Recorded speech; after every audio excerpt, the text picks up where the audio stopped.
Hello all, welcome to GSG Economics class. This is my lecture 8 on theory of production and cost. Theory of production have been completed, and on cost I have made one video. This is my second video on cost. Okay, in this lecture we will talk about the relationship between total and marginal cost. मैंने पिछले lecture में बताया था कि TC curve जो short run total cost curve होता है वो कुछ इस शेप का होता है, because total cost increases with increasing rate and then increases with decreasing rate, at which point it stops increasing with increasing rate and starts increasing with decreasing rate. It is called the point of inflection. Point of inflection जहाँ पर total cost increasing rate से बढ़ना रोक देती है और decreasing rate से बढ़ने लग जाती है, वो पॉइंट ऑफ इन्फ्लेक्शन कहलाता है.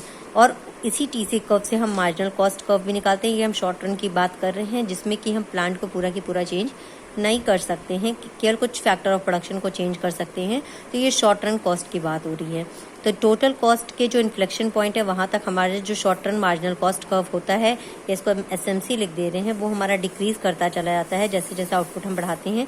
उसके बाद आउटपुट बढ़ने के साथ हमारा short run marginal cost increase करने लग जाता है when TC increases with decreasing rate. Now हम पढ़ते हैं relationship between average and marginal cost curve. जैसा कि मैंने प्रीवियस लेक्चर में बताया कि जो एवरेज कॉस्ट और मार्जिनल कॉस्ट होता है दोनों ही यू शेप्ड का होता है. दोनों ही पहले डाउनवर्ड शिफ्ट करते हैं, उसके बाद अपवर्ड शिफ्ट करते हैं. ओके, लेकिन आप इस कर्व में देखो, ये एसी कर्व है ये, और ये एमसी कर्व है. तो जब एसी कर्व इस पॉइंट से लेकर यहाँ जो इसका मिनिमम पॉइंट होता है एसी कर्व का, मार्जिनल कॉस्ट कर्व उसके मिनिमम पॉइंट को से ही ऊपर की ओर चढ़ता है. हम ये नहीं कह सकते कि एसी जब गिर रहा है तो एमसी भी गिरता है. When AC declines, MC also declines. We cannot say, because we see at the point K, MC is less than AC, but it starts increases. ये देखिए K के बाद MC हमारा इंक्रीज कर रहा है लेकिन AC से कम है, इसलिए ये नहीं कहा जाता कि AC डिक्लाइन कर रहा है तो MC भी डिक्लाइन करेगा. बस ये कहा जाता है कि when AC declines, MC remains below the AC curve. Okay, or at the minimum point of AC, MC cuts AC curve and after that MC is above than AC curve. ठीक है, MC से AC above होता है. अब हम आते हैं long run cost curves पे. देखिए लॉन्ग रन कॉस्ट कर्व क्या होता है. जो long run average cost curve की हम बात करते हैं, हमने कहा था कि शॉर्ट रन ऐसा पीरियड है जिसमें हम सारे फैक्टर ऑफ प्रोडक्शन को चेंज नहीं कर सकते हैं, कुछ ही फैक्टर ऑफ प्रोडक्शन को इंक्रीज या डिक्रीज कर सकते हैं. But in a long run it is possible to change the plant, change the technology, change the land. तो we can change all the factor of production. तो how will be the shape of LAC, इसको समझने से पहले हम यहाँ पर assume कर रहे हैं कि हमारे पास 3 short run average cost curves हैं. चूँकि ये कहा जाता है कि जो लॉन्ग रन कॉस्ट कर्व होता है वो बेसिकली कौन से प्लांट को चूज़ करे, वो डिपेंड करेगा कि वो कितना प्रोडक्शन करना चाहता है, क्योंकि लॉन्ग रन में वो कितना भी प्रोडक्शन कर सकता है और कितने भी प्लांट को चेंज कर सकता है. इसीलिए जो short run average cost curve है इनको प्लांट कर्व्स भी कहते हैं. ठीक है, शॉर्ट रन में इतना टाइम नहीं होता है कि हम इस प्लांट को चेंज कर सकें, बट लॉन्ग रन में पॉसिबिलिटीज़ है. यहाँ पर आप देखिए, जब हम OA प्रोड्यूसर चाहता है OA क्वांटिटी को प्रोड्यूस करना, देन वो ही विल चूज़ SAC1, यानी जो एवरेज कॉस्ट कर्व है प्लांट 1 को वो चूज़ करेगा, क्योंकि यहाँ पर जो उसकी एवरेज कॉस्ट आ रही है दैट इज़ LA, और LA है. अगर वो इससे ज़्यादा अगर वो चाहेगा कि हम दूसरे प्लांट को चूज़ कर लें, यानी कि सेकेंड प्लांट को ले ले, तो आप देखिए उसकी एवरेज कॉस्ट इस क्वांटिटी के लिए ज़्यादा आ जाती है, HA आती है, एंड HA इससे LA से काफ़ी ज़्यादा, यानी H और L के बराबर उसकी कॉस्टिंग ज़्यादा हो जाएगी अगर वो सेकेंड प्लांट को चूज़ करता है. Q पॉइंट पे हम देखते हैं कि जो AC1 AC2 आपस में बराबर है, यानी कि वो प्लांट A को चूज़ करे या प्लांट 1 को या प्लांट 2 को चूज़ करे, उसकी कॉस्टिंग सेम आनी है. तो ऐसे में वो बिल्कुल भी नहीं चाहेगा कि वो अपने प्लांट को चेंज करे, और इस क्वांटिटी के लिए भी वो क्या करेगा, फर्स्ट प्लांट को ही पे ही रहना पसंद करेगा, क्योंकि कॉस्टिंग सेम आ रही है.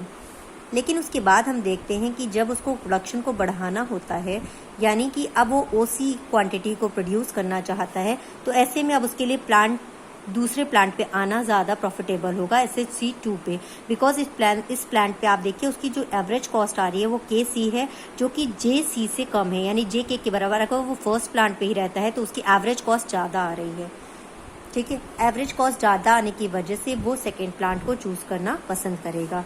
अब हम देखते हैं OD क्वांटिटी। अगर OD क्वांटिटी वो प्रोड्यूस करना चाहता है तो वो चाहे SHC2 पे रहे या SHC3 पे रहे, उसकी कॉस्टिंग सेम आ रही है। ऐसे में वो अपने सेकंड प्लांट पे ही रहना पसंद करेगा और वो उस पर जो RD कॉस्ट आ रही है वही प्लांट SHC3 पे भी आएगी। इस वजह से वो अपने प्लांट को चेंज नहीं करेगा। लेकिन अगर अब वो OD से ज़्यादा क्वांटिटी को प्रोड्यूस करना चाहता है तो उसके लिए SHC3 यानी थर्ड प्लांट को चूज़ करना ज़्यादा प्रॉफिटेबल होगा। तो क्योंकि अभी तो मैंने यहाँ पे 3 short run average cost curves लिए हैं, ऐसे अनगिनत short run average cost curves हो सकते हैं। और किन किन ये डिपेंड करता है वो किस प्लांट को चूज़ करेगा, ये डिपेंड करता है कि वो कितनी क्वांटिटी को प्रोड्यूस करना चाहता है। The long run average cost curves depicts the least possible average costs for producing various levels of output when all factors including the size of the plant have been adjusted. Suppose there are lots of SACs and then long curve may be smooth or may not be. अब हम यहाँ पर short run average cost curve से long run average cost को निकालते हैं और ये स्मूथ हो भी सकता है, नहीं भी हो सकता है। ये डिपेंड करता है कि हम किस प्लांट को चूज़ कर रहे हैं और किस प्लांट कितने लेवल ऑफ प्रोडक्शन को हम बना रहे हैं। तो जो लॉन्ग रन आपको मैं यहाँ पे समझाती हूँ, देखिए ये मेरा SAC1 प्लांट 1 है, प्लांट 2 है, प्लांट 3 है, plant 4, plant 5, plant 6, plant 7 plants मैंने लिया है। ऐसे कितने भी प्लांट हो सकते हैं। हम देखते हैं कि जब वो OM क्वांटिटी प्रोड्यूस करता है तो वो सेकंड प्लांट को चूज़ करता है। और ये क्या होता है, जो लॉन्ग रन कॉस्ट कर्व है वो बेसिकली टेंजेंट पॉइंट होते हैं, यानी the long run average cost curve is nothing but the locus of all these tangency point, यानी कि SACs को जहाँ जहाँ पे वो टच कर रहा है उन सब टचिंग पॉइंट को ही हम जोड़ के LAC बनाते हैं। अब सबसे बड़ी ध्यान देने वाली बात ये है कि हम देखते हैं OQ के पहले तक अगर वो प्रोडक्शन कर रहा है तो वो SAC1, SAC2, SAC3, SAC4 इन सब के SAC4 की बात नहीं कर रहे, SAC3 तक हम देखते हैं कि मिनिमम पॉइंट के पहले ही वो उसको टच कर जा रहा है। सपोज यहाँ पर अगर हम देखें कि OM मात्रा प्रोड्यूस कर रहा है तो SAC2 का मिनिमम पॉइंट तो F है। ऐसे में वो उसके मिनिमम पॉइंट पे नहीं जाके उसके पहले ही वो उसको टच कर ले रहा है, क्योंकि वो OM क्वांटिटी को प्रोड्यूस कर रहा है। अगर वो इससे ज़्यादा क्वांटिटी को प्रोड्यूस करना चाहता है, यानी कि अगर हम और आगे बढ़ते ON पे, तो आप देखो यहाँ पर उसको लिए प्लांट चेंज करना ही प्रॉफिटेबल होगा।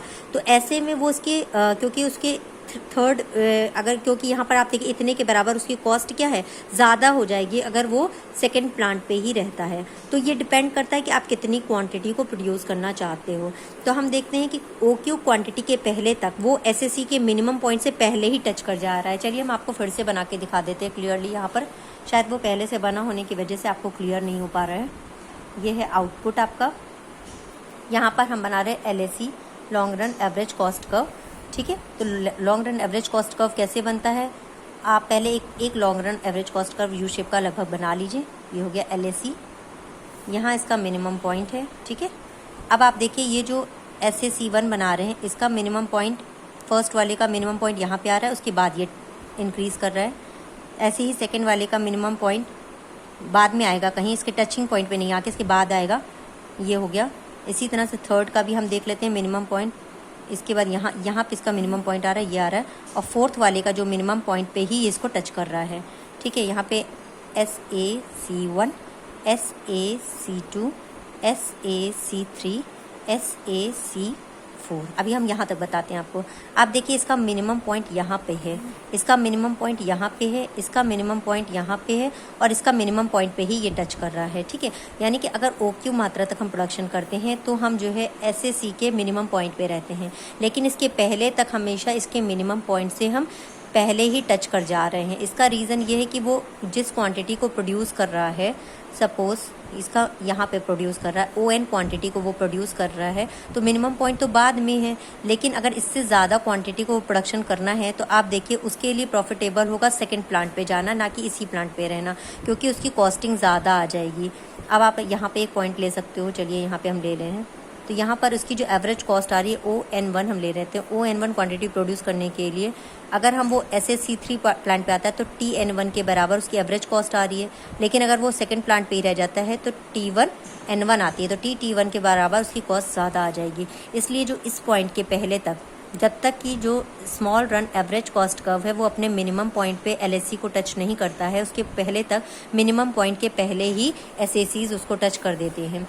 उसके बाद आप देखेंगे इसके बाद के जो बनाएंगे उसमें मिनिमम पॉइंट यहाँ पे आएगा, लेकिन ये टच करेगा इसके इंक्रीजिंग वाले पार्ट पे, जब SAC इंक्रीज करने लग जाएगा।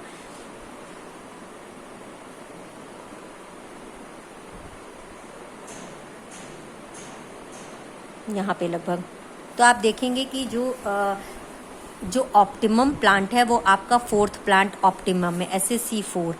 इसके बाद आप देखते हैं कि तब भी जो है मिनिमम पॉइंट पे टच नहीं कर रहा है, जैसे जैसे वो प्रोडक्शन बढ़ाता चला जा रहा है मिनिमम से इंक्रीजिंग वाला पार्ट, यानी कि जब स्मॉल एवरेज कॉस्ट उसकी बढ़ने लग जाती है उस पॉइंट पे वो टच करता है। तो ऑप्टिमम प्लांट अगर पूछा जाता है तो ऑप्टिमम प्लांट 4 है, क्योंकि उसका मिनिमम पॉइंट और लॉन्ग रन एवरेज कॉस्ट, यानी LSC का भी शेप अगर आप देखें तो पहले वो डिक्रीज कर रहा है, उसके बाद वो इंक्रीज करने लग जा रहा है। तो जो इसका लोएस्ट पॉइंट है वहीं पर जो स्मॉल रन एवरेज कॉस्ट का भी लोएस्ट पॉइंट इसको टच करता है, इसलिए ऑप्टिमम प्रोडक्शन ये कहलाता है, ऑप्टिमम फर्म ये कहलाती है, ऑप्टिमम साइज ऑफ फर्म यही कहलाती है और ऑप्टिमम प्रोडक्शन यही कहलाता है, यानी कि इस पर किसी भी फर्म को मैक्सिमम प्रॉफिट होता है। आई होप आपको ये क्लियर हो गया होगा। अगर और इसको क्लियरली आपको समझना है तो मैं कुछ इस तरह से बनाने की कोशिश करती हूँ, यानी कि ये एक SAC है जो कि इसका मिनिमम पॉइंट यहाँ पे है, ये टच कर रहा है यहाँ पे, ठीक है। एक हो गया ये आपका, दूसरा हो गया जिसका कि मिनिमम पॉइंट पे ही जो आपको टच कराएगा, यही मिनिमम पॉइंट है और यहीं तक आप अपना प्रोडक्शन कर रहे हैं। तीसरा हो गया कि मिनिमम पॉइंट तो आपका यहीं पे आ गया था, उसके बाद ये इंक्रीज करने वाले पार्ट पे इसको टच करता है। तो अब आप इन तीनों पॉइंट्स को जब जोड़ देते हैं तो आपको LSC मिल जाता है। देखिए ऐसे बहुत स्मूथ होना इट्स नॉट नेसेसरी, ठीक है। ये आपका होगा LSC। तो आप देखो कि मिनिमम पॉइंट से पहले टच कर गया, यहाँ पर ये मिनिमम पॉइंट, तो ये ऑप्टिमम साइज ऑफ फर्म है, ऑप्टिमम साइज ऑफ प्रोडक्शन है OQ, और ये ऑप्टिमम फर्म है LAC2, LAC1। हमने 3 LAC से SAC2, SAC2 3 और SAC3, ठीक है। 3 प्लांट मैंने बनाए हैं, इसमें ये मिनिमम पॉइंट के पहले ही टच कर दे रहा है, ये मिनिमम पॉइंट पर टच कर रहा है, ये मिनिमम पॉइंट के बाद टच कर रहा है। तो आप देखेंगे ऑप्टिमम साइज ऑफ फर्म ये है, ऑप्टिमम प्रोडक्शन ये होता है। कोई कन्फ्यूज़न हो तो प्लीज़ कमेंट बॉक्स में ज़रूर डालिएगा। People have asked me to make the video totally in English, but it's very difficult for me to explain everything in English. I use all the literature in English and try to explain the terms in English, but explanation is difficult for me because there is a lot of students who are not able to do even their college, so they want notes, they want my lecture in Hindi, but I will try to use both the languages as per the convenience of all the students. I hope आपको ये clear हो गया होगा। इस cost में अगर आपको कुछ और जानकारी चाहिए तो आप कमेंट बॉक्स में डाल दीजिएगा, मैं इस पर आपका लेक्चर बना दूंगी। ये long run average cost curve भी यू शेप्ड ही जनरली होता है, क्योंकि ये पहले डिक्लाइन करता है उसके बाद ये इंक्रीज करने लग जाता है। Thank you so much.